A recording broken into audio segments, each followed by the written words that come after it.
All right, let's get this show on the road. Hi, everybody. I'm Greg Warner. I'm the CEO and founder of MarketSmart, and I'm here today with my good friend, Catherine Swank. Say hi, Catherine, although I think you're on mute right now. I'm not on mute. Hello. Hello. All right, we've been friends a long time, and I should let everyone know that Blackbaud and MarketSmart have a very nice alliance or relationship beyond just being friends. We do work with one another quite often, so we don't really compete with each other. And if you use either of us, then of course we're going to encourage you to use both of us, but that's not what this webinar is all about. Today, we're going to be talking about how to qualify major and legacy gift prospects with predictive analytics and surveys. It's kind of a powerful 1-2 punch. And I'm going to get things going right away because there's a lot to cover. I hope it doesn't make your head explode. Remember that we will be sending out the recording to this in case we go a little bit too fast. It's just so much to cover in so little time, and we want to try and leave time for questions at the very end. Feel free to use the chat tool to put questions in there. Jeff Giannato will be answering questions. And yes, we can provide, Nancy, we can provide the PowerPoint. Jeff will be answering some questions on the chat tool. He may reach out to you and to answer them more in detail after the webinar, or we'll answer them in the question and answer session. So I'm going to get moving. And first of all, the first 10 minutes of this is just to explain that we in the private sector who are supporting nonprofits and staff are very empathetic about what's going on right now. I mean, of course, we have our own problems as well, but a lot of this is not only in light of the current situation, but we always feel your pain as fundraisers and prospect researchers and leaders at organizations. And I'm going to empathize with you, but first I'm going to empathize with regard to this current situation because it is challenging. I do know people who actually have the virus. We're concerned. My daughter literally just flew back in from Israel last night. So we're just thankful to have our families, and I'm especially understanding of the fact that we're hearing from our customers that events are getting canceled or postponed, and face-to-face visits are of course halted.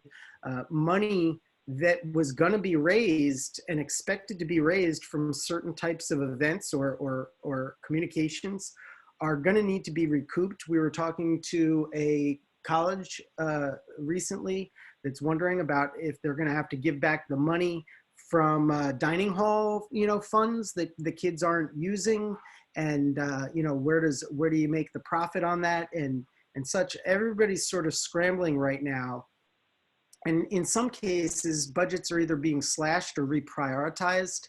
Of course, to a degree, we're going to make the case here that that what we're going to talk about with regard to identification and qualification and prospect research is actually something that shouldn't be cut, because organizations and their teams need to be more, be prioritizing and qualifying donors even more now than ever. The trick is to become more efficient and more effective. So we believe that while there's always a need for identification and qualification, now it's probably going to be needed more than ever, in my humble opinion. So another thing in light of this current situation, I just saw a blog post from Penelope Burke, who wrote the book Donor-Centered Fundraising, which is kind of oh boy, it's a staple on a lot of bookshelves. And she wrote just yesterday, I think it was, during a crisis, donors continue to support nonprofits that they trust, and they find it much easier to drop those that they don't. So we're going to talk a little bit about trust later on. And the thing about trust, it's so hard to earn and so easily lost. So it's important that people are reaching out in a way that doesn't diminish that trust. And again, we'll bring that up a little bit later, but trust is the cornerstone and the foundation of all fundraising. Without it, you can't really raise money. So that's just a little foreshadowing. Um, uh, Moving beyond the current situation and getting back to our general level of empathy for you, I will say that in the next few slides, you'll feel perhaps that I might be pointing a finger at you, but it's most likely it's not you who's to blame for some of the data that I'm going to show you. It's most likely, I believe, momentum that is the problem. In other words, the sector has been doing things the same way for so long that it's hard to change unless that object, if you will, with momentum is acted upon by an outside force. So this webinar, to a degree, and the technologies and tools we'll be talking about are or can be used as that outside force that perhaps can be used for you as ammunition to get some folks on your team to consider changing the orthodoxies and methods that they've been using for so long. I know it's hard to convey these messages sometimes, and getting people to change is like pushing a rock up a hill, but hopefully we'll give you some ammunition, and there's plenty more. I've got tons of data and research that I can share. I mean, offline, if you will. So let's get back to the empathy and go full force with the fact that we know that generally all of you don't have enough time. You're usually understaffed. There's at almost every nonprofit, there's going to be tight budgets. And the budgets traditionally have been focused on low dollar, transactional, direct response, annual fund type of marketing and events. While we believe, of course, we're a little biased here at MarketSmart, that more money should be invested in the major gift and legacy gift marketing realm. It's usually been a one-on-one kind of game, if you will, with just fundraisers and prospect research teams. And but the ROI from these teams tends to be astounding compared to the ROI for acquisition. Now, I'm not saying you can give up acquisition. It's just that it would be nice though if budgets were reappropriated just a bit more towards the major and legacy gift end. However, in light of that, more empathy for you is recognizing that your travel is going to be time consuming, and it may actually be cut right now. So that may be an opportunity, if you're not spending money on travel, that you can reappropriate some funds to some prospect research components to hone in and target people a little bit better. The big thing is that qualifying donors is really, really hard, and getting an appointment with people is nearly impossible these days. So let me jump in after showing that empathy and saying that there's a new study that's going to be coming out that we funded, but we didn't do the research. A lady named Melissa Brown did it, who's been part of the Giving USA statistics and all that research. And you can sign up to get it when it does come out, which will just be in about a month. But some of these stats are from this study. What we found is that 80% of the nonprofits that were surveyed do indeed want to raise major gifts, but only 43% actually met their major gift fundraising goals. That's not exactly exceptional. What's more is that 49, almost 50% of major gift fundraising staff said that they were disappointed with their current pipeline of major gift prospects. And again, I don't want any prospect researchers to jump at me. This is just, I'm just showing you the data, and we're going to show you ways to fix this too. So this is kind of reflected in another study that was done a couple of years ago by Ruffalo Noel Levitz that showed that they asked what % of gift officers felt that wealth ratings were quite effective or very effective for focusing on the right prospects. And the number was not all that great. It was a little less than a third. Catherine would agree. Of course, Blackbaud Analytics is not purely a wealth screening firm. They're a predictive model and a predictive analytics component of Blackbaud. So I believe, I'm speaking for Catherine, of course, but that they would agree that wealth screening alone is not the most effective way to go. We would. You would, and that's reflected in that survey. When they asked what % of gift officers reported that wealth ratings were quite effective or very effective for helping determine ask amounts, only 19% felt that they were. And lastly, in this set, what they asked was what percentage of newly assigned prospects were truly qualified to be in your major or planned gift donor pool, and it's only about a little more than a third. So if almost 2/3 of the prospects that are assigned are not truly qualified according to the fundraisers, that's kind of a problem. It means that there's a lot of false positives occurring and a lot of wild goose chasing, if you will, and that costs money and takes up a lot of time.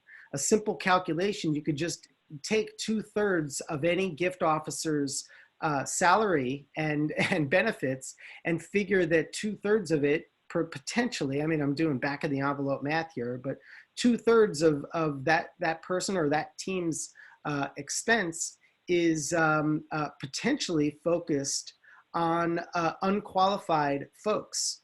So we want to eliminate or reduce that as much as possible. But meanwhile, there's just so much pressure on you and your teams, whether you're a prospect researcher or leader or fundraiser or gift officer, you're wearing all these hats and you don't have enough time. And then to boot, you have unresponsive donors.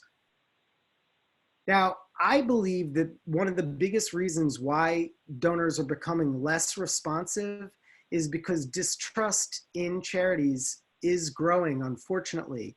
The Give.org survey from a couple of years ago showed that the number of people who were becoming less trusting of charities was increasing almost a little more than 3 times the rate of those who felt that they were becoming more trusting.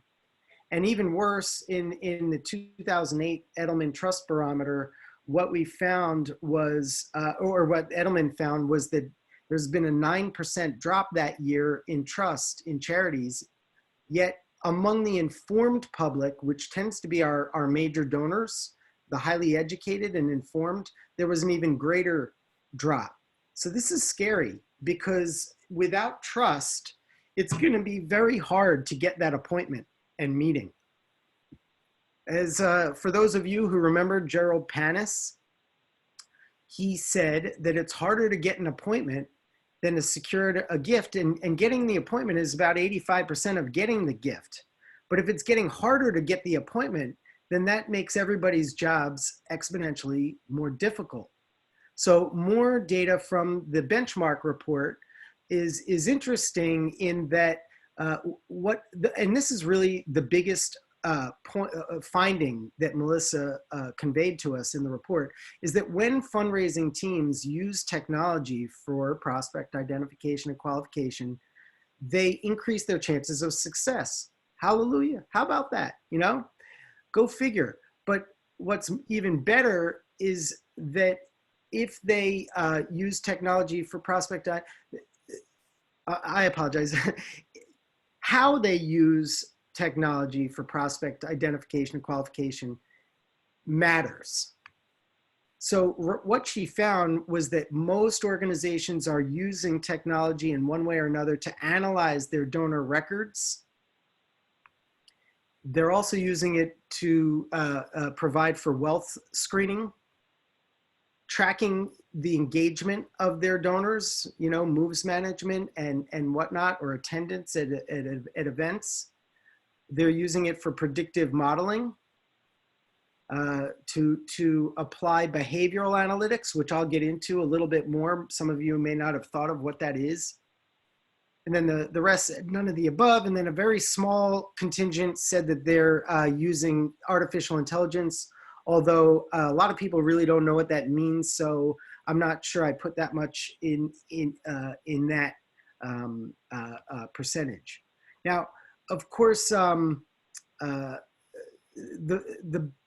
should have said that this is actually the biggest finding from the event, but maybe it isn't. Maybe you can decide which one's bigger, is that using more technology solutions for these purposes make fundraisers more likely to meet their goals.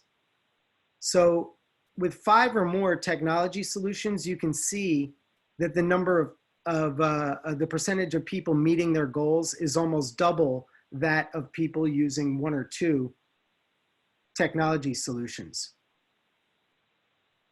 Also, with regard to satisfaction of prospect pipelines, while not as great, but still interesting, is that people are more satisfied with those pipelines if they used more technology solutions to build them. And lastly, I believe for this set is that more technology tools make fundraisers more likely to complete more major gift solicitations. And these are the big solicitations, of course. Now, oh, there's Melissa, by the way. I hope she doesn't mind my little cartoon of her, but she recommends in the report that organizations and their teams use at least 3 technology solutions for prospect identification and qualification. And we are a little biased here. I mean, clearly, Blackbaud and MarketSmart supply some of this. This is mostly what Blackbaud does. And then there's what MarketSmart does. However, there are other firms that you can engage. You know, there's Donor Search, Wealth Engine, iWave, and forgive me that I don't know all the other names, but I know that there are plenty out there that you can reach out to and that maybe you already have relationships with. So anything what we're saying today, you could probably apply to using with those vendors as well. So, okay, now we get into the meat of the program, and we're going to essentially talk about 4 types of analytics. We're going to start with the 2 that Catherine can talk to you about as an expert, and those include descriptive analytics, which essentially tell you about what your donors did, and then predictive analytics, which helps you understand what your donors could do. While MarketSmart, I'm going to be talking about diagnostic analytics, which is essentially why did people do it, and essentially what's in their hearts and in their minds. And that's information you want for prospect research. And behavioral analytics. This is essentially figuring out what donors are thinking and doing and thinking about your organization and your mission while you're not around. Behavioral analytics also helps you understand their readiness for outreach, because reaching out at the right time and using the right message is essential for getting that meeting and being likely to close a gift then or soon after. So having said that, I'm going to let Catherine take it away from here. She's going to either ring a bell, snap her fingers, or whatever, because I'm going to be the official page turner. Page turner, or just say next, right? Thank you so much, Greg. I should tell you, there's a couple people saying hooray for you coming on. So in the chat. Excellent. Well, thank you. I appreciate talking about this. You know, I would talk about this topic no matter if I were retired 10 years from now, or if I were back at a nonprofit organization raising funds, or in my current job with Blackbaud. Analytics has been part of what I have worked with, no matter which of those seats I have sat in or will be sitting in at some point in the future. Data is ripe in our databases, and for some of us, unfortunately, I think we may look at them as a list of names and addresses, and we run the risk, I think, of treating them all the same. But each person in our database has different reasons for being engaged with the organization. Some of them may be interested in being an advocate. Others might want to volunteer, or they're receiving services. Others may want to help those in need. some may, enjoy attending or coming to your place of business, or they may have to in the sense of healthcare or something along those lines. Analytics and the data in your database can really help you get in front of the right people at the right time, and we're talking about major giving and legacy giving in this conversation. And so we'll focus really on that type of information and what we can do with it. So you can go ahead and I'll say ding. Just say ding. Yeah, beautiful.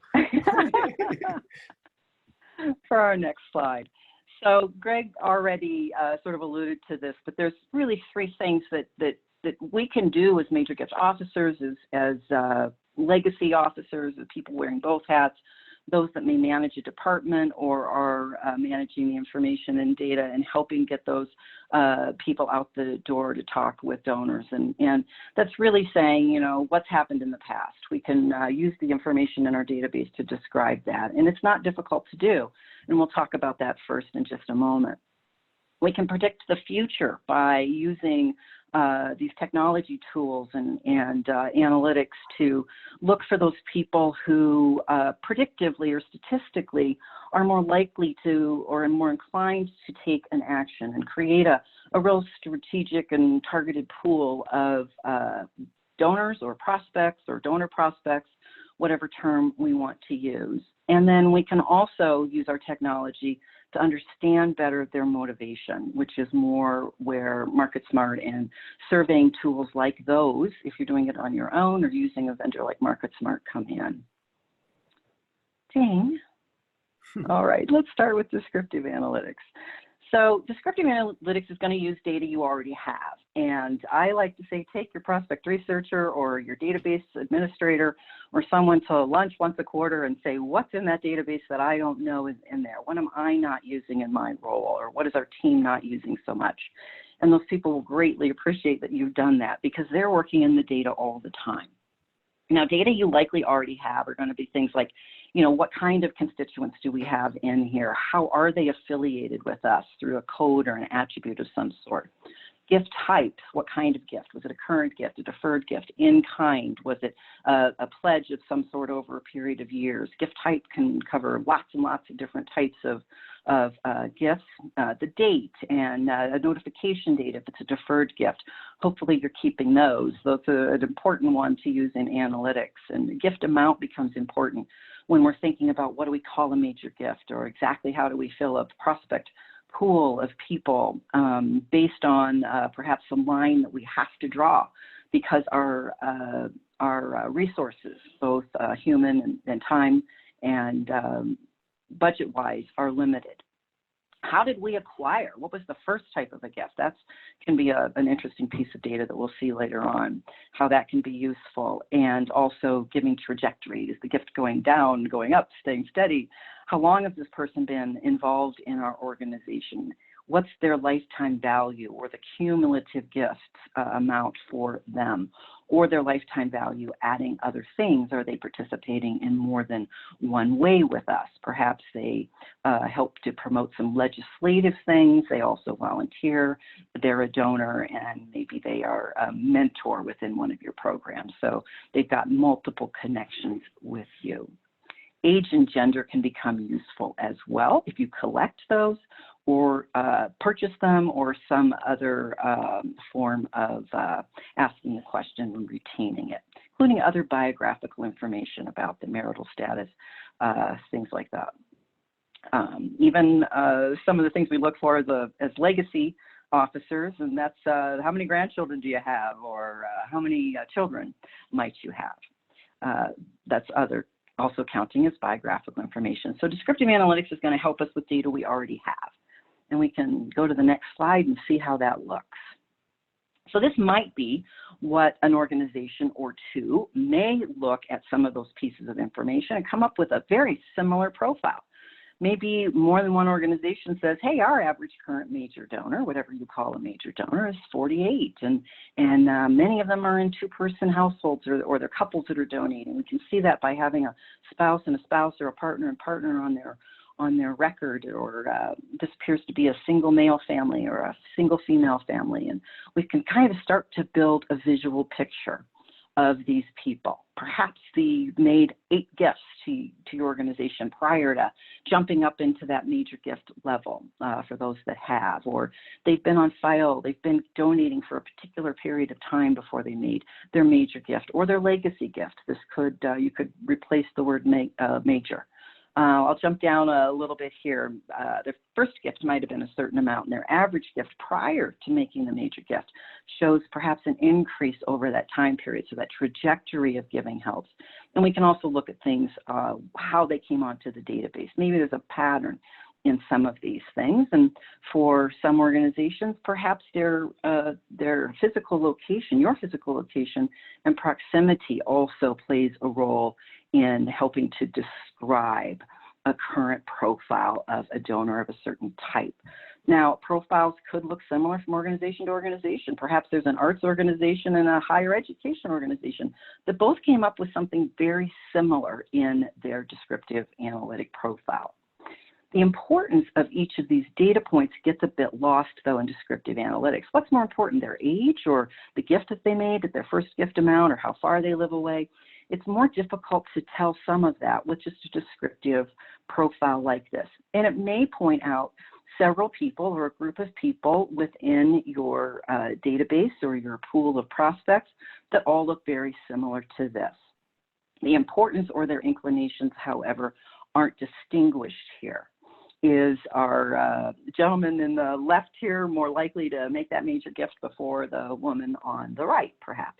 And descriptive analytics has a little bit of lack of ability here. Predictive analytics allows us to look a little bit forward and make those changes or make those determinations. So go ahead and ding on to the next slide. The best ways to think about applying a descriptive profile is to think about what data do we have. Is there anything we want to purchase or start to gather that we aren't using, like age or household composition or marital status or gender, things along those lines? Mostly biographic information. For legacy giving, it's perhaps their age upon their notification to you or their date of death, and then backing out that age that they were at their notification. The date that you were told there was something coming your way, and then the date you were told it was coming very quickly to you, and then how much time before that final distribution or that first distribution comes to you. So dates can become extremely important. Now, data entry, data health, and data retention are important in descriptive profiles and in predictive profiles as well, because you've got to have really clean data. You've got to have data that means the same thing from year to year, is in the same field, is being entered the same way. And so those understanding what your data health and data retention and entry processes are could be a conversation that you have at lunch with your prospect researcher, your data administration advancement services person. Your descriptive profile could also help with market timing and expenditures. When best to talk about a major gift or a legacy gift if I know people have been on file for, say, 6 years prior to making that long gift, or they're getting a gift around $500 before they give their large gift. So maybe I'm looking in the database for people whose trajectory of giving has reached that critical point, and overlaying several different things. Can help with focusing the right marketing messages. Does this descriptive profile help me to hone in on the number of prospects I might think I have for a legacy gift, or I might want to put a picture in of a person who looks a lot like those people that have made major gifts to us in the past. So in our descriptive profile, that was a person of 48 years of age for the major gift. And so I may want to think about that visual that I'm using by a descriptive profile that could be helpful. If I've got people, let's say, whose average age is 48 when they're making that major gift, what communication streams might be useful for that group of people? Might I not be using online, or might I only be using online and not direct marketing? And direct marketing might be a hallmark of the generational group, something along those lines. And then the synergistic alliances that this data can provide to you is going to also help by thinking, who else on the team should I be taking to lunch and having these conversations with? So maybe now it's not just the prospect researcher or the advancement services person that you're taking to lunch, but also perhaps annual giving, or if you're doing legacy giving 100% of your time, you're also speaking with mid-level or major giving, or even principal or leadership. Now you can see on our chart that we have on here, it's really looking at two different profiles. We can see that the major gift donor in the blue lines has a larger average first gift amount than our living plan gift donors, people who have told us that they've made a gift to us and are still living. We can see the differences between these, but they may look similar somewhere else. And so having multiple profiles, descriptive profiles, can help also distinguish that data collection and marketing messages and synergistic alliances that we want to have by really having more than one profile. You could do the same thing for CRT donors if you have enough of them to do this with, versus a bequest donor or an IRA distribution rollover profile. You can do this as far and as deep as you like, so long as you have the data to do so. Let's go ahead and on to the next one. So there's one problem with descriptive profiles. Descriptive profiles often use past giving in order for us to understand who this quote donor is. And that by itself eliminates people who are viable future prospects because we have no useful giving data for those records. So a descriptive profile will often only point us to current donors, and it will leave out people who have lapsed or are non-donors for us at this time. Maybe they're wonderful volunteers, they're doing promoting some legislative things, or they're otherwise listening to our radio station or watching our TV, but they're not donating. They still may be in the database for some reason, but we're losing or missing part of this very important bit of information. Well, that's where predictive analytics can come in and fill in that gap. So let's take a look at how that differs a little from our descriptive. So predictive analytics is going to take data that you already have, likely with data that you don't have. And I think that's going to be true for 95% of people or organizations on this call. Some of you may be purchasing or collecting data on your own, and you're already doing predictive analytics. And so this, the part that says data you don't have may not apply to you. But I think most of you out there, I think we can say this is true. Now, what you may have available is, the name and address of each person, historical gift data, and identified records that have exhibited behavior you want to predict. We need that for predictive analytics. So your data is coming in here as being extremely important. Name and address, if you've got nicknames and things like that, that's part of data health. We want those over in nickname, and you want their real name over in their first name.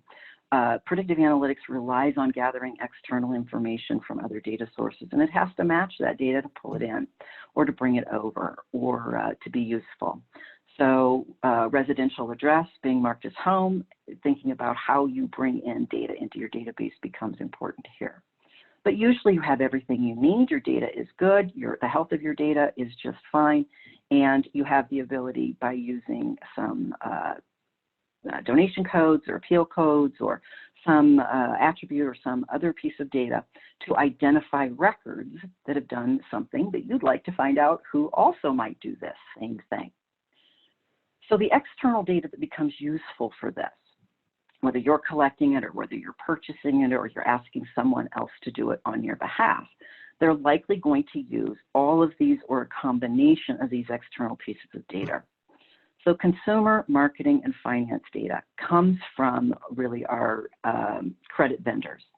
Those pieces of information that are legally collected, summarized, aggregated, and otherwise modeled through those vendors like Experian, TransUnion, Equifax, people like that. They're collecting information about how we spend our money and use our credit. And I will tell you that of all the pieces of data in the United States that are the most useful, it is our consumer and marketing habits. Now in Canada, that's slightly different because in Canada, this information is less available, and what comes in there is their tax filer. So in Canada, anybody here on the call, it is your tax filer information coming in to play out some of this financial and asset and wealth indicator information, as well as the demographic and socio-demographic. So there, the U.S. Census or the Canadian tax filer system is coming in for those two. Primarily, this is where predictive analytics on this scale and done this way is happening because this data is available in those countries. I did see someone online from Australia, and it's more difficult to get data in Australia to do things exactly the way we're showing here. So there may be other ways to come about this, doing predictive analytics without consumer and that marketing behavior indicators. Simply using some wealth or some demographic, socio-demographic, and also philanthropic data, not just to you, not just the historical giving data that you have, but historical philanthropic data based on the household itself, collected from vendors out there in to maybe working with. We've already mentioned Donor Search and Wealth Engine and iWave and Blackbaud's Wealth Point. So all of those are perhaps using or collecting philanthropic data, wealth indicators, assets, and perhaps also some demographic and socio-demographic information. So those are the sources where that external data is coming from. Now here's where really we start to see predictive analytics help us to define differently from descriptive analytics. So here, two organizations whose descriptive analytics may have been similar, predictive analytics will likely distinguish their profiles greatly. Predictive analytics uses all of those pieces of information available, and through machine learning and some other statistical terms that I'd have to get from our stats team here, I can describe it on a very rudimentary level. It allows the data to find its own way to the top of our list here. Building combinations of every one of the data points available in combination with every other one of the data points available, building millions of potential profiles, one will always rise to the top as being more predictive than all of the other combinations possible. So what may rise to the top for a higher education organization might be the fact that people have lots of auto loans, and that's how they're using their credit, or they're making improvements on their homes, or perhaps there's a lifestyle cluster group that they belong to, which helps to create the very unique and distinguishing profile for a higher education organization that shows now differently for the social services, which may show not the improvements on their home that becomes more important, but how long they've lived there and the equity that they have. And the fact that they may own more than one piece of property might make them more predictive to give to that organization than another. That you see, we've got some examples of philanthropic giving that might distinguish them too, not just to your organization, but to others as well. And perhaps preferences for how they receive their marketing messages and respond to them is predictive for one organization, but not for another. So you can see that these are quite different. These are coming from actual customer profiles that we have built, and that you may have staff on your team that is capable of doing something like this, or you may be working with an outside resource as well. So this now allows you to take that looking backwards and now start to look forward. So if we recall, Descriptive Analytics told us that our current major donor was 48 and some other things about that, and they lived close to the facility. But the importance of each data point that wasn't apparent in our descriptive analytics becomes apparent in predictive analytics. So I think there may be a little animation if you click again, and we should see a couple more arrows. There we go, a couple more arrows coming out here showing that one person may be more likely than another. And I think if you click one more time, maybe there's a line going to come across and say, all right, so we can see that maybe maybe the only person that has a very high predictive score is the person with the yellow arrow here, and perhaps the blue arrow, light blue arrow, or the dark blue arrow fell below this line. Maybe they're less or even very unlikely to make that major guess because they really don't look like the more predictive profile versus the descriptive. So it can really take and narrow and refine a group, or maybe all those people are somewhere above that yellow line, but they're at different places. Maybe the dark blue line is at 901 and the light blue arrow is a person who's sitting in the 800s, and the yellow is at least at 701 or higher. So it allows you to also take something like this, a scoring of the entire database, and allows you then to really move that line as you need to based on the bandwidth that you have available in money, time, and staff to deal with that. So scoring like this could work for annual giving, for major giving, for mid-level, for bequest people, for IRA, for potential donors. Really, it just depends on you having the right data to build a profile that is useful to you. So lots of different things can come from this.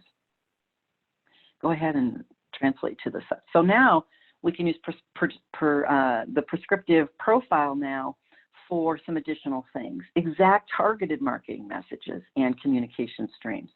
So if we know through either a predictive profile or through additional scoring or analysis that people are more likely to open their mail, and I'm using an online service, I may want to think about where I'm putting my resources and at least testing using a different communication stream. Or think about market timing as to some pieces of information. I can still go back to my descriptive analytics, and I can see that maybe people, majority of my highly scored people answered the end of year appeal, and it might give me a clue that I could test something along those timeline to see if they are more responsive at that time or not. And those synergistic alliances really become more important here, because as you can see from our little chart on the right, it may be that I have some people that have been identified for a current major gift of at least $25,000, but I have others that might also, in addition to that, look like one of my best legacy donors as well. Or I could have a group of people who look like great prospects for a charitable remainder trust, and a few of them are also going to be in the annual fund or at mid-level or maybe something else. So multiple scores can help to find people who may have more value through the lifetime that they're engaged with you. And also maybe if you're in campaign mode, something along those lines, you may be looking for people that could do blended gifts or dual prospects. And so this type of thing can show you people who are likely to do both of those. So the benefits that you have from building predictive donor models, whether you're doing it internally with your own team or you're asking an outside resource to help you with that, is that they're very easy to apply. The data is used and crunched, and a computer is putting it all together, and it's spitting out back an easy to understand piece of information, which we usually call a score, or it might be called a rating or something along those lines that you're using. I saw one person who's online that I was had the pleasure to see a few weeks ago before our travel was curtailed, that has a meta score in their database. So you may be using a different term than score.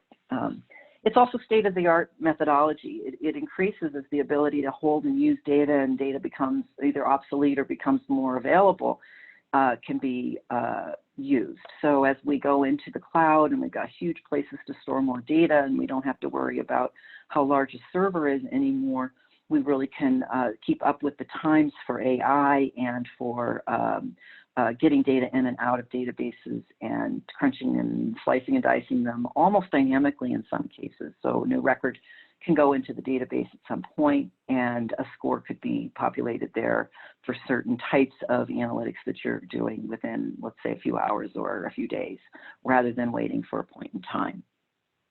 The results are scalable. You can dip down into your scores or the number of predictive profiles that you're looking at as you need and as you're capable of dealing with, and those can change over time. You could do something this year and something different next. Changes to data entry process usually aren't needed, because you aren't figuring out where to put all this information that's coming from these outside sources. That's being done for you on your behalf if you're working with a vendor. And your analytics expert isn't necessarily needed. It's great if you're one of the organizations that has them on staff. That's wonderful.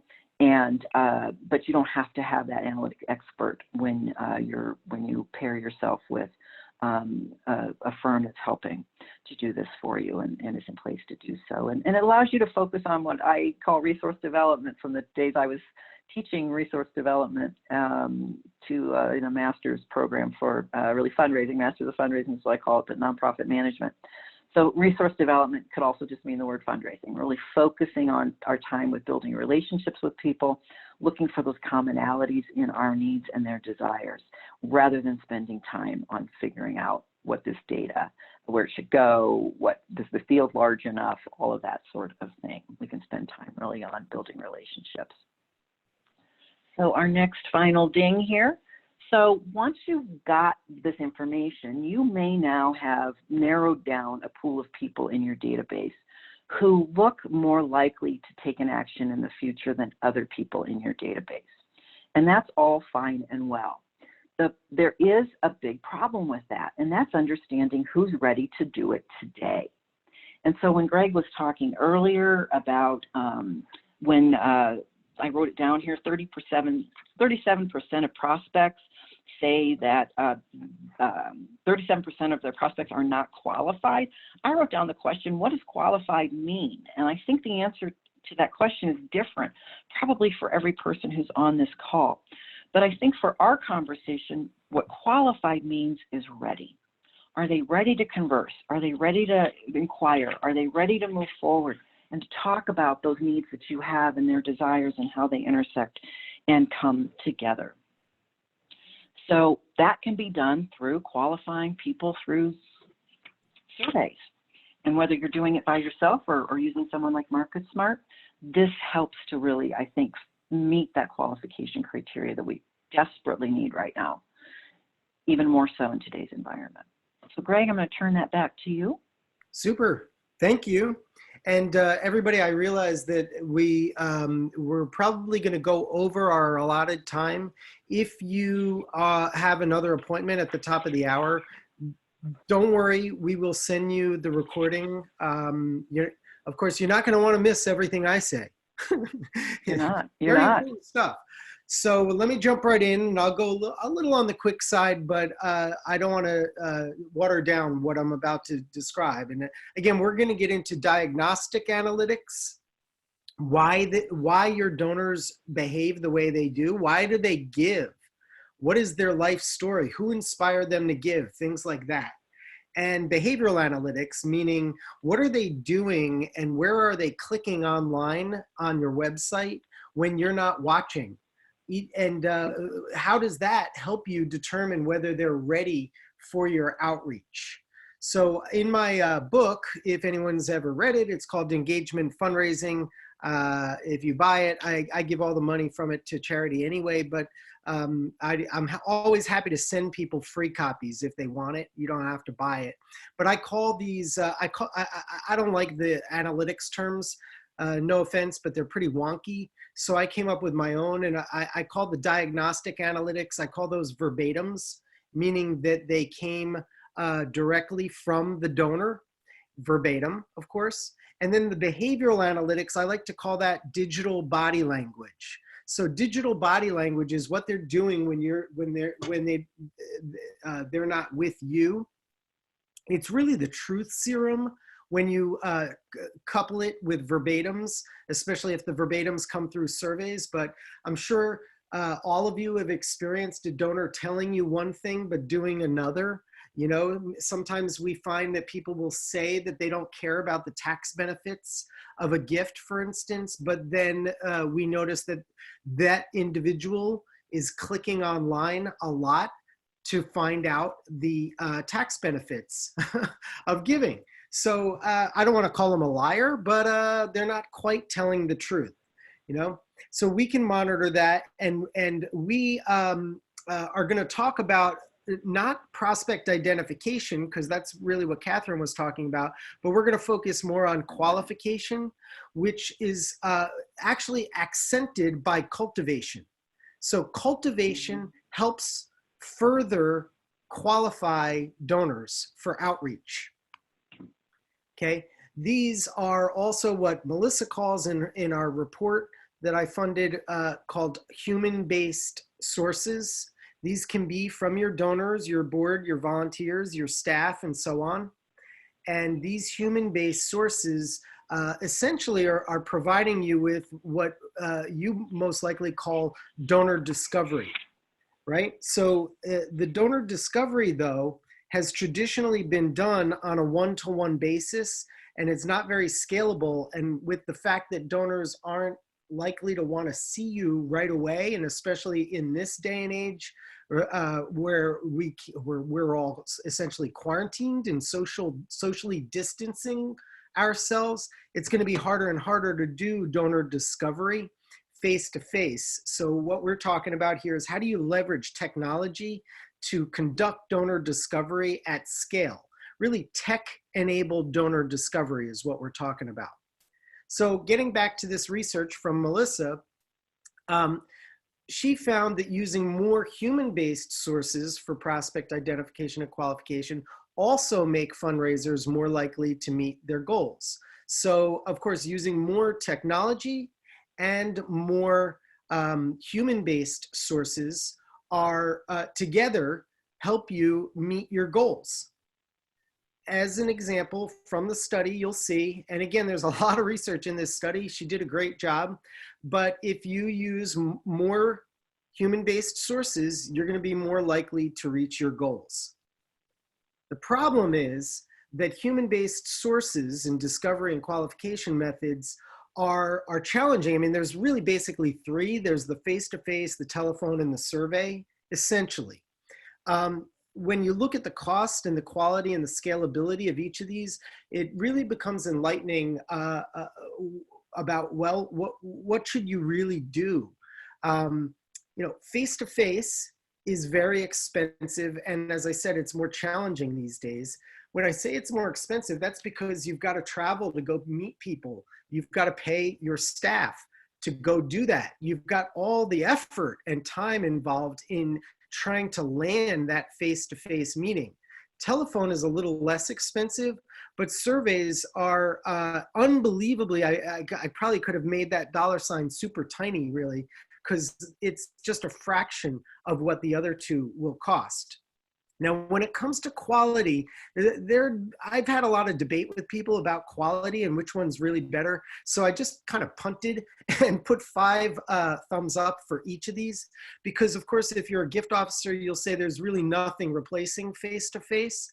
But if you're me, I'm going to say, well, but sometimes donors won't tell you the truth or tell you everything. So using a survey and behavioral analytics, you know, tracking behavior online, I believe can get you information that you might not have gotten otherwise, or maybe face-to-face, you just didn't get to it because you're in relationship building mode and maybe talking about old times and hearing stories, you know?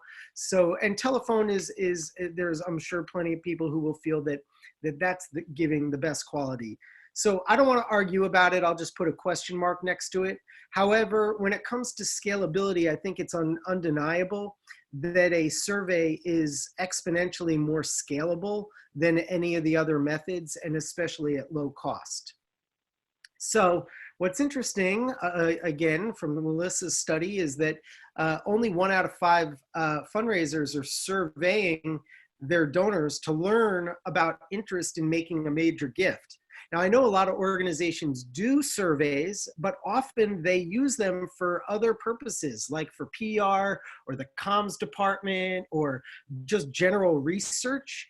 And we don't believe in using surveys for research. They're not for research. They're for qualifying donors. They're for building relationships and learning about donors so you can cultivate relationships properly using the information that they supplied to you, so that it's very relevant and it's very personalized, which it builds trust when you send relevant communications showing that you listen to them. So only 1 in 5 are doing this. And I think part of that is because we are, we haven't had an easy way to really do it. And with tight budgets and all this, and most organizations just don't know how to do it. So of course, that's why I came along. Now, a couple of questions are rolling in here of people asking me do we think it's the right time to ask people to take a survey now? And I am a bias, but I'll tell you, absolutely. Because people, if the difference is between asking them for money or asking them for advice, well, if you ask people for advice or to take a survey, in effect, then they're more likely to give you money. But if you ask them for money, you better be really pointed and personalized and relevant in the way you do that, and careful about how you do that, or they won't. So it's an old adage. If you ask people for advice, they'll give you money eventually. And if you do the cultivation right, and if you ask them for money, they'll probably want to give you advice. So I could talk more one-on-one about why now is more important than ever to ask people questions, but you should even ask them in the survey, for instance, about the current situation, and explain, for instance, that your institution, suppose you're a college, needs to give money back to the students, and that's going to leave a big budget hole, and you're going to have to dip into the endowment, or you're going to have to lay people off. So in the survey, you could ask, would you be interested in learning ways that you could fund student meal plans, or the deficit that we have in this? And then you'll find people who are willing to step up to the plate to help you. So I believe that a survey is more important now than ever, to find, if you do it right, to find people who are willing to step up either now or later. So getting back to the verbatims, let's break this down, because Catherine was talking about all the types of data that can be collected either from your current database or from other sources.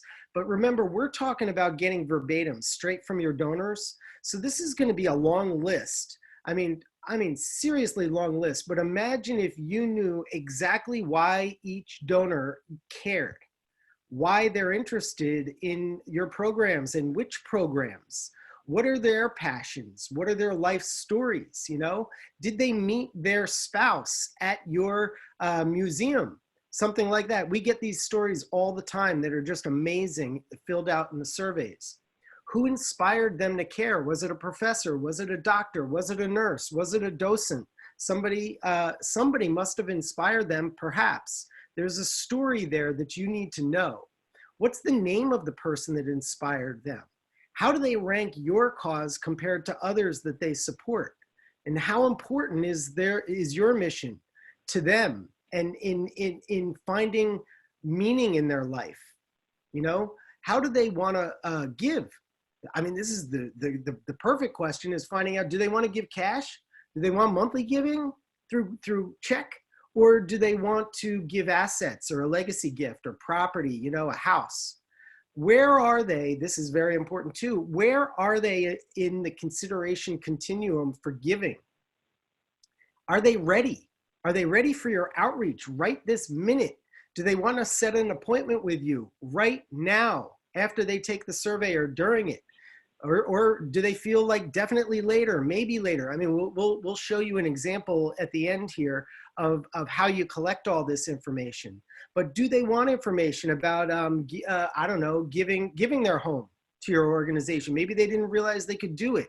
They need a little cheat sheet or a report on how to do that, or how to attend a webinar on it. There's more. I mean, do they have children? You can get data publicly available about whether they have children in their household, but you can't get whether or not they have children unless you ask them directly. That's private information that we can collect together from a survey. Are they married? Do they have a life partner? Pardon me, Catherine, did you have a? I said this is true. It's one of the only ways to get that piece of data, and it's an important one. I love Catherine, my favorite person. Are you a widower? You know, age. What is your age exactly? You know, from the donor. It's amazing, by the way. They do answer all these questions. I mean, we get, our completion rate is just off the charts, most likely because well, we've done you know, millions of these literally. But what is their education level? If they are highly educated, that makes them more likely to want to give. Are they an entrepreneur? Are they nearing retirement? Are they thinking of having a liquidity event with their business? That means this year, no, they can't give you that big gift and fund that endowment or that scholarship, but next year they can. right? So you're really putting together their story, their picture, their interest in giving something like a home or their property. We can find out, they'll tell us if they have a donor advised fund, a family foundation, or an IRA, and what is their interest in giving from those savings. Are they interested in a charitable gift annuity? Do they want to support your capital campaign, and which programs and why? What, would they want to volunteer, get on a committee? Are they willing to introduce you to like-minded friends who are also most likely pretty wealthy? You know, old college buddies who are also successful. Do they want to arrange a meeting with you? Do they want to update their contact information, which we find 17% of our survey respondents update their own contact information, which is astounding because they want to be contacted. So I hope I'm not overwhelming you and making you dizzy, but that's just the verbatims. From the digital body language, we find out what emails they open or click. What are those subject lines on those emails? What pages do they visit? How long do they stay on your web pages? You know, how deep do they visit? How frequently do they visit? What videos do they view? And what PDFs or downloads or cases for support do they view? Do they share things and forward it? We love to see when donors are sharing, for instance, bequest language with their advisors.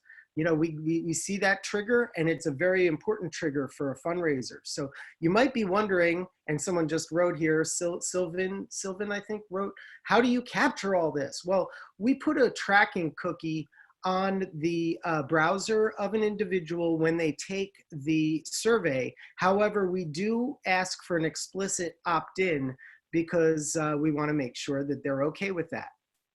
So those tracking cookies were first developed. I mean, you probably notice them most with Facebook and with ads that you get that seem to follow you around, or when you're on Amazon and they start recommending other products that they know you'll be interested in based on your past surfing history online.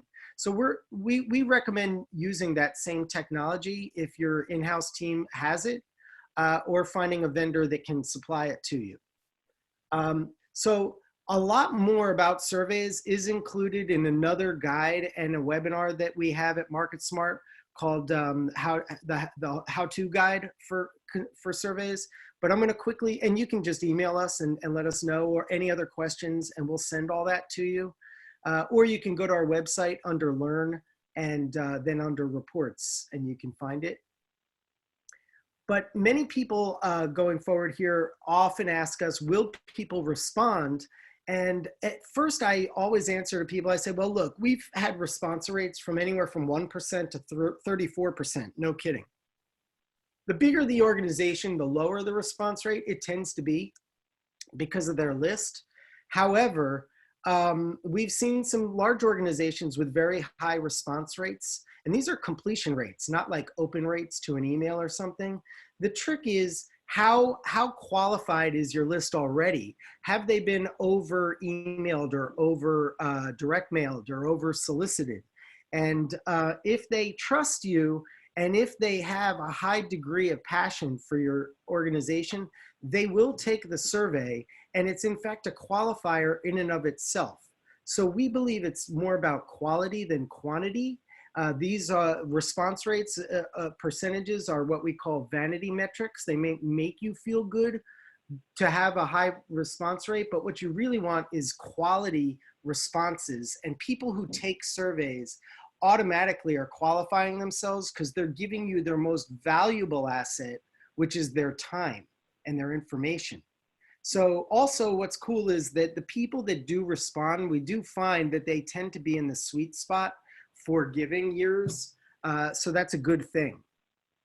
The other reasons why people take surveys is simply because they're passionate about your cause. They want to find a way to advocate, or they want you to listen to them. They really desperately want you to listen to them because they don't want one-size-fits-all transactional spray and pray communications. Rather, they want you to hear them and then respond with cultivation that mirrors what they said.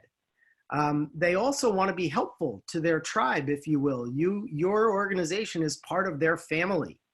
And that'll make them interested in the topic. And some people will just answer it because they're kind of curious. Now, sometimes people will ask me if they should supply an incentive for getting people to complete surveys, and we say absolutely not. Please don't do that. It will warp whether or not you get people to take it or not, because, or I should say, it'll warp it because some people will respond simply to get the incentive. Now, to increase response rates, you've got to increase trust. So we highly recommend that you include your brand in the design, and I'm going to show you an example of that next, or in a couple of slides. And you need to let them know that their input is important. And it really should be important. I've seen some organizations take the survey data and essentially just take the low-hanging fruit and dump the rest. But you really should show the rest of your organization and the board the information that you gathered. It is directional. It's very helpful for understanding your strategies going forward as an organization. You should include a little bit of a sense of urgency, especially in this time and age. You know, you might want to say to them that we really need your response by the end of next Friday, you know, because your organization needs to act and act now. Keep the survey kind of short. I'll show you that in an example too, with a progress bar to help people understand where they are and that they're almost finished. Keep your writing, your words, your sentences should be short.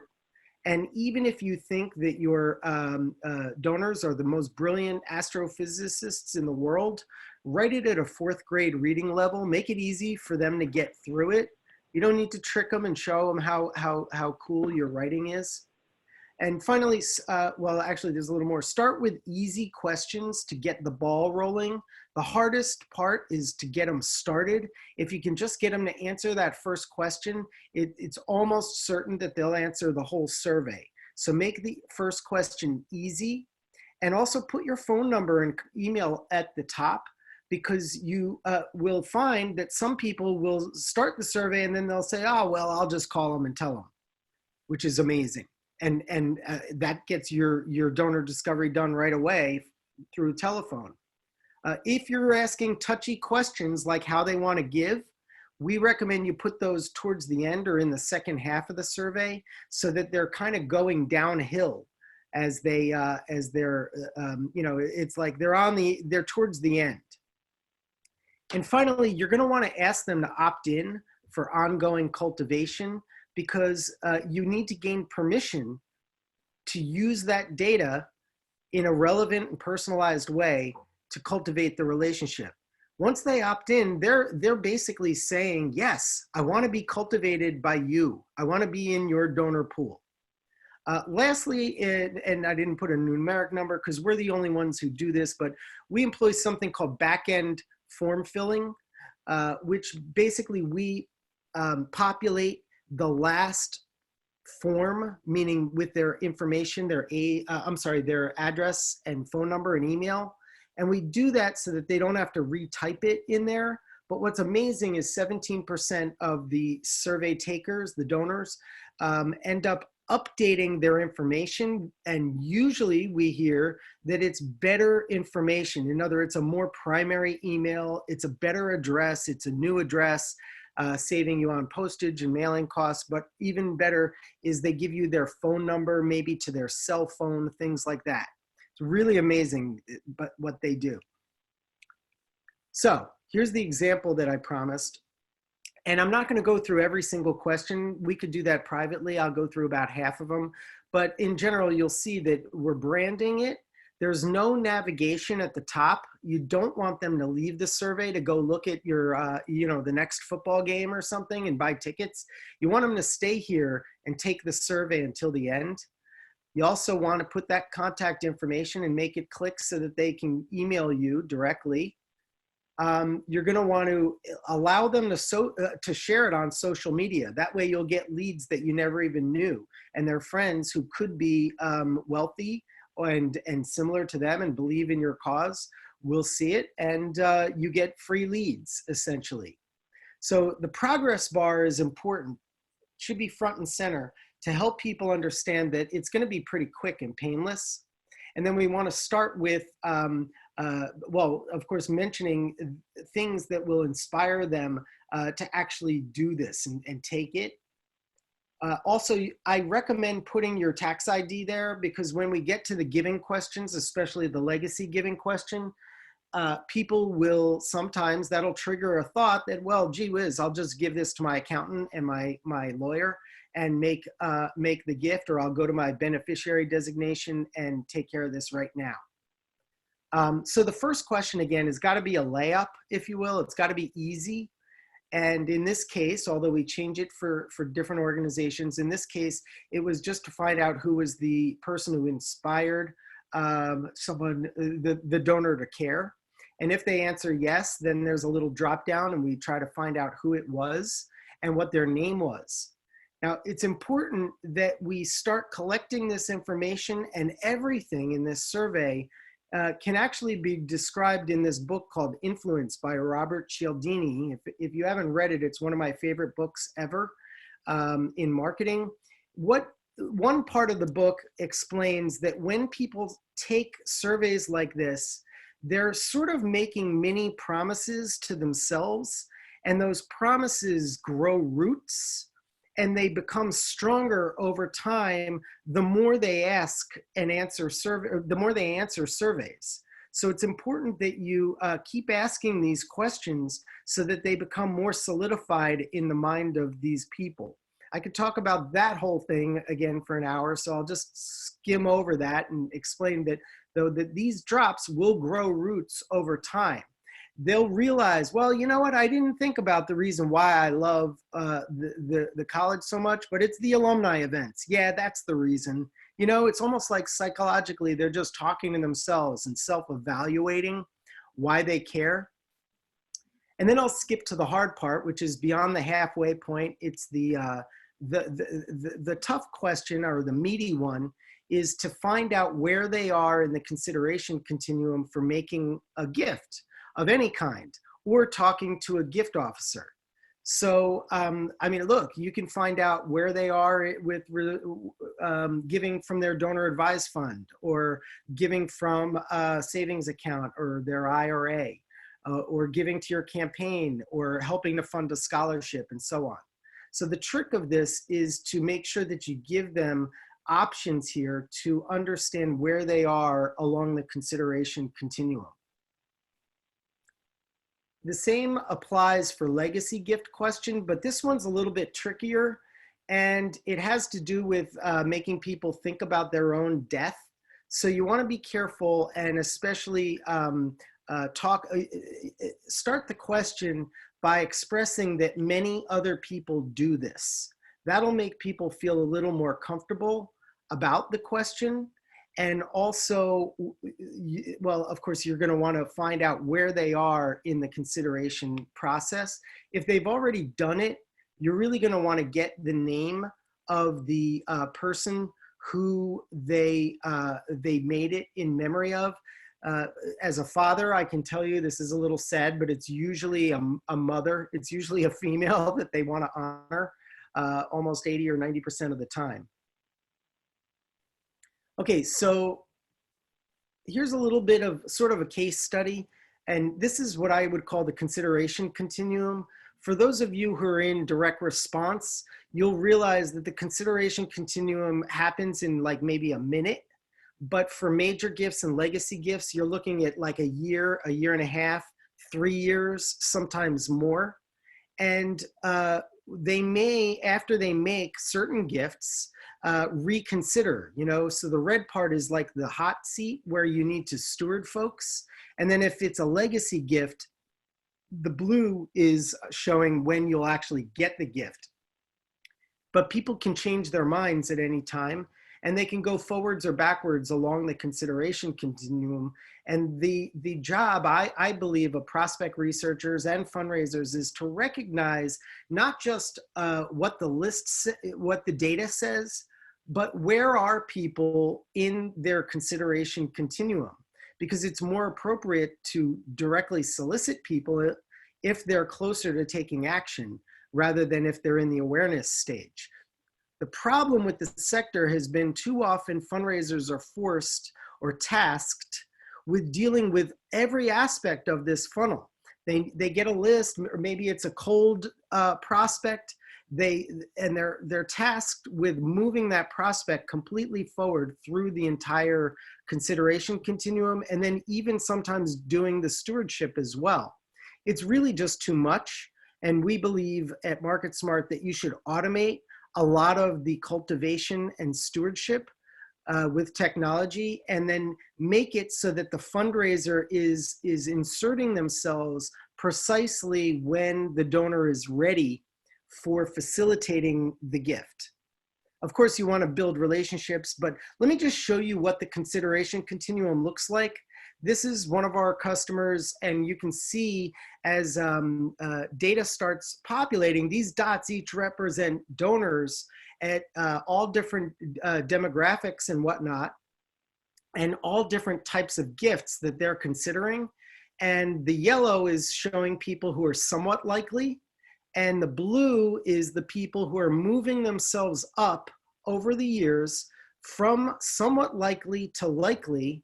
And then by the end of, and this is a 5-year pattern here we're looking at, is which people finally made the decision to give one of those gifts on the right.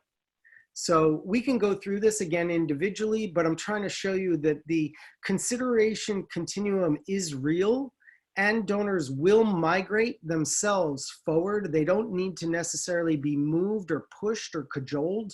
They will move themselves. The trick is to make sure that the fundraiser is getting in there when the donor is ready for their outreach. So finally, as we wrap up the survey design discussion, you're going to want to always include an empty box. You might get some complaints in there, but generally you're going to get a lot of positive information and stories, which are amazing. And you're also going to find, you're going to want to find some demographic data to either overlay it with your predictive and descriptive data from a source like Blackbaud, but some of these points you won't be able to capture from them, especially the one about the children. So as we wrap up this event, I'm going to just kind of power home the fact that I don't believe that fundraisers actually want lists. They don't want prospect research. They don't want leads. They want meetings. It's kind of like my dad used to say that nobody wants a drill. People buy drills because they want holes. Right? So similarly, fundraisers don't want lists. They want meetings with highly qualified donors that are ready and interested and have capacity.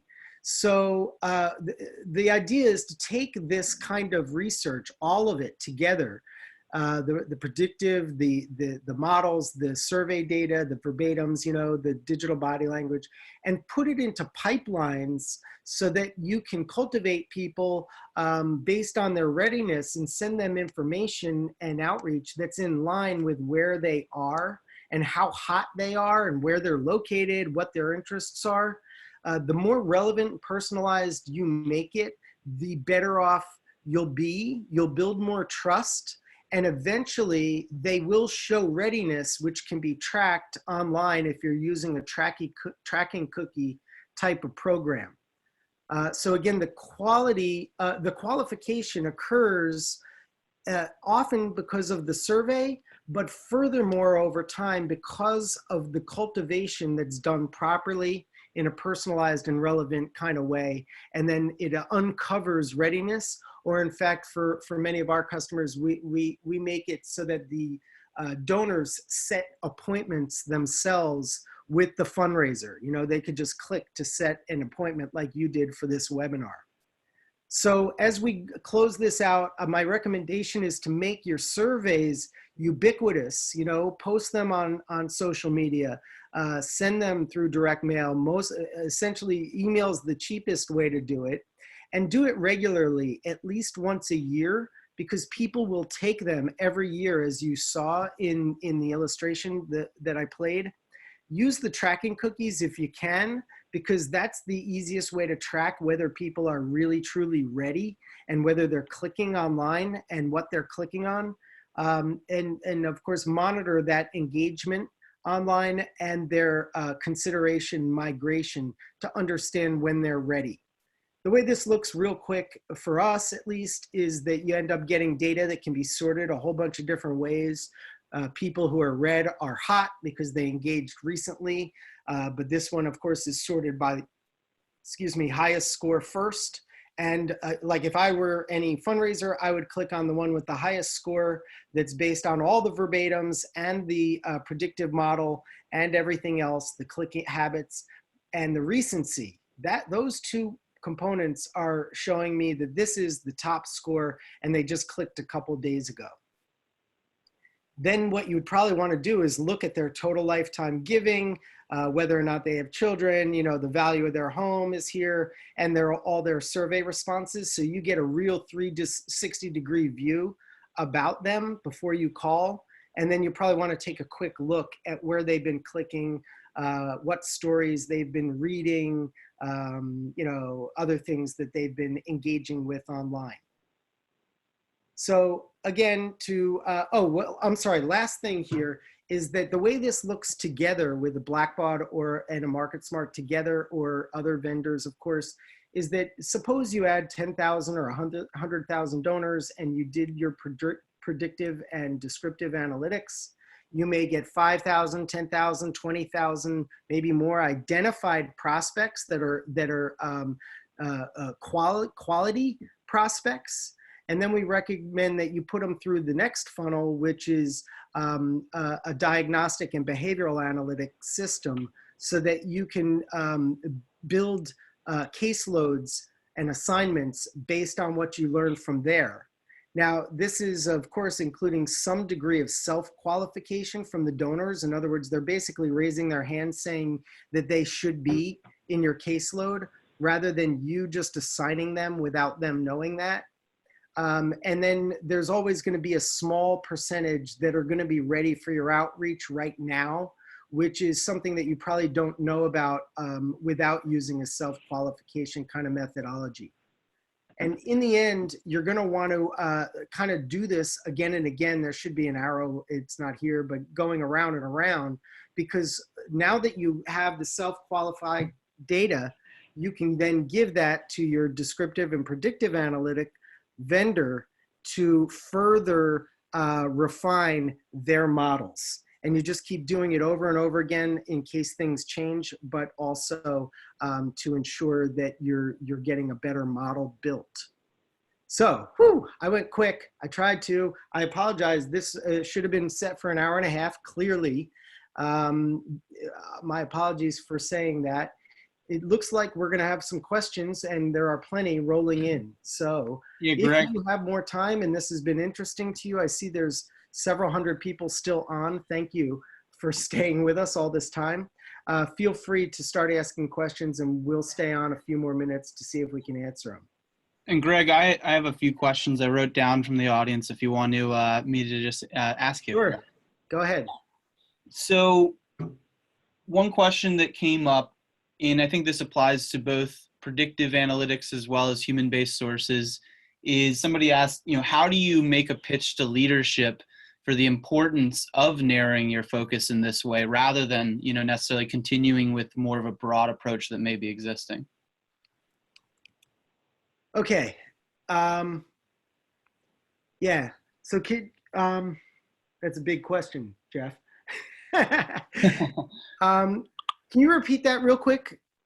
So someone had asked, what would you recommend in terms of pitching leadership for taking more narrow focus, such as we are suggesting today? Yeah, so we don't recommend actually that you just pitch leadership right off the bat, honestly. What we can help you do, and we do this for free if you'd like, is we recommend that you put together an opportunity analysis, if you will.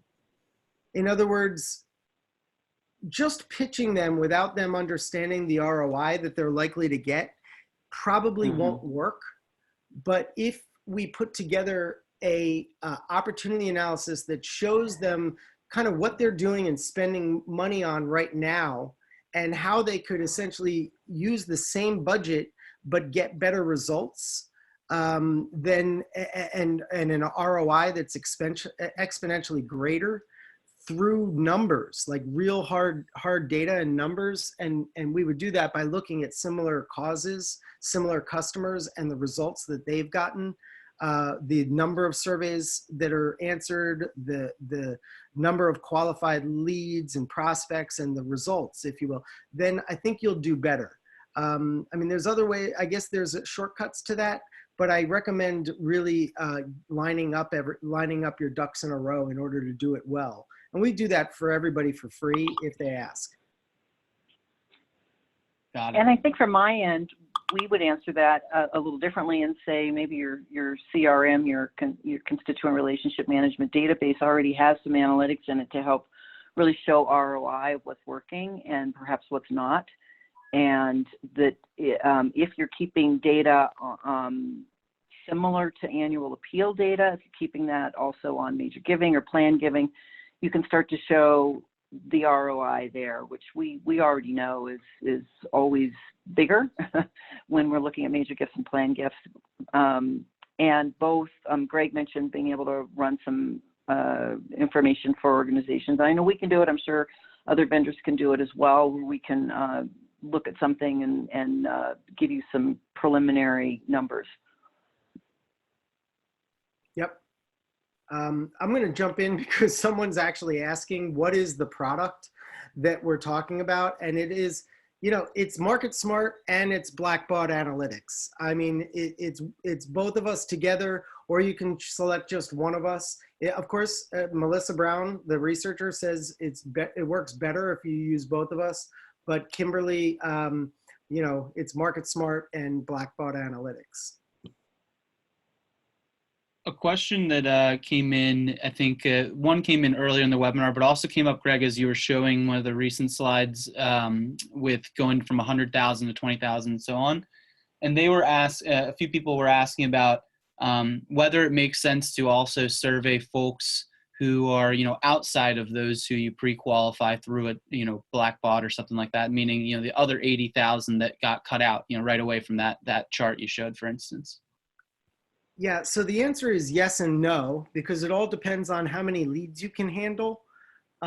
We tend to overwhelm people with leads, which may be, you know, highly qualified leads, which may be news to some of the listeners here. However, we also recommend automating the cultivation so that if you're overwhelmed, it's okay. But I guess what I should say is that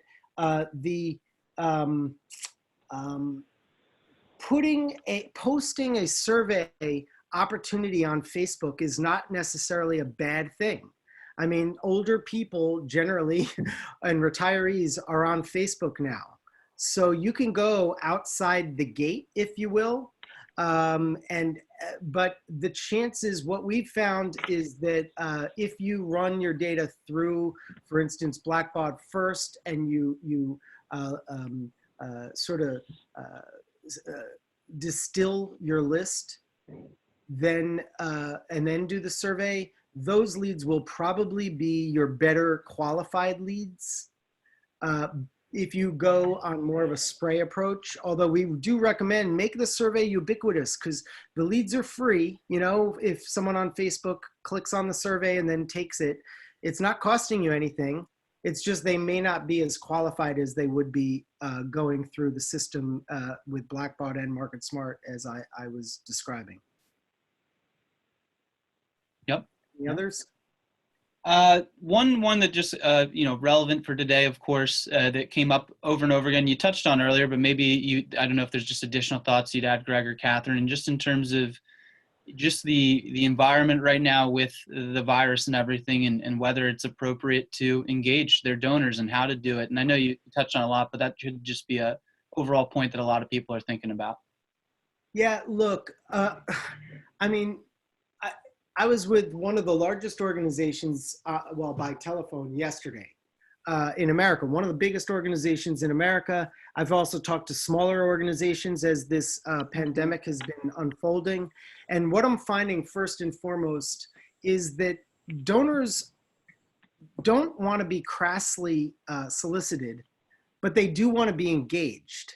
So calling them and asking them how they feel and what are their thoughts and engaging with them is the trick.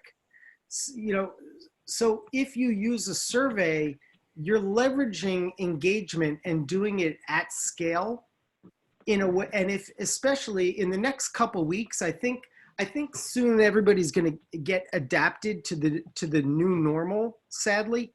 But for the next couple weeks, you probably don't want to do either don't do the survey or do the survey in a way that is sensitive to the situation we're all encountering. However, after this dies down, you can pretty much go back to just surveying for the purpose of finding out what they care about and such. So immediately we're having a blip where we're pivoting over at MarketSmart and how we do the surveys. And it's especially, you want to make it relevant and understanding of the times that people are going through, but give them a chance to express themselves, and they will.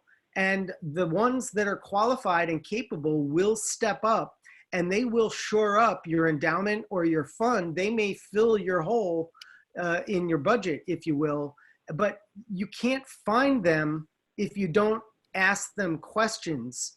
And Major Gifts is all about asking questions. It's not about soliciting. If you ask the right questions, the solicitation almost unfolds on its own. I hope that makes sense.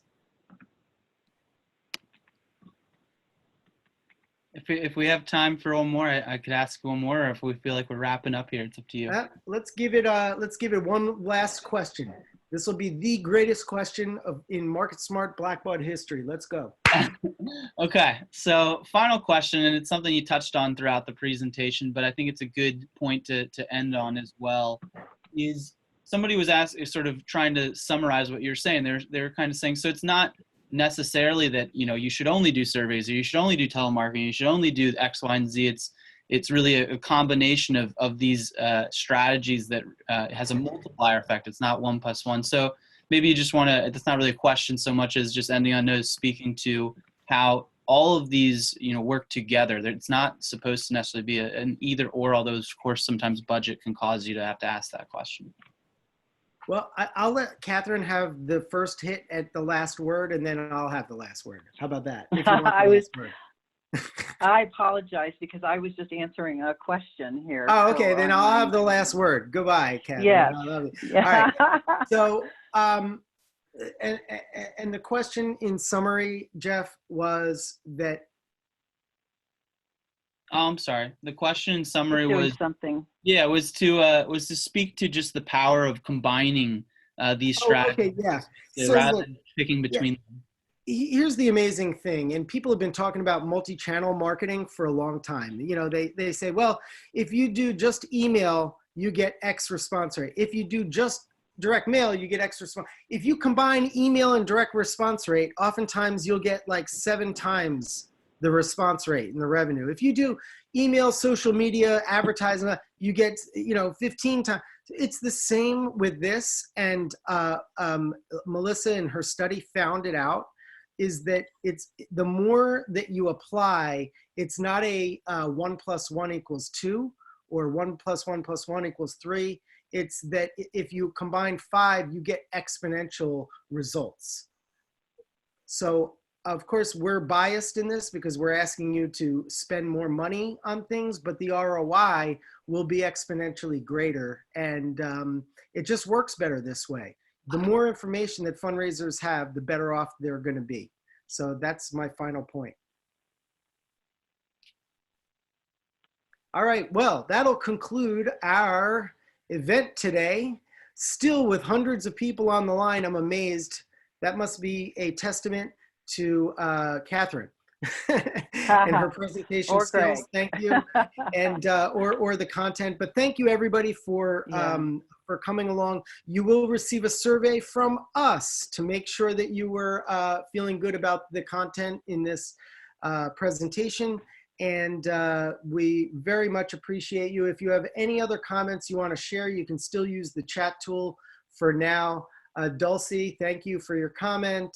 Corwin, Catherine, Chad, wow, everybody's saying thank you. Thank There's you, dear one, you friend. stink. Yep. Why, who wrote that? Jeff, that's not very nice. All right, so everybody, Catherine, thank you too. Thank you for putting this together. Thank you, dear friends out there. Stay safe. Alrighty. Stay safe. I can't even say it. Excellent. Alrighty, bye. Bye-bye.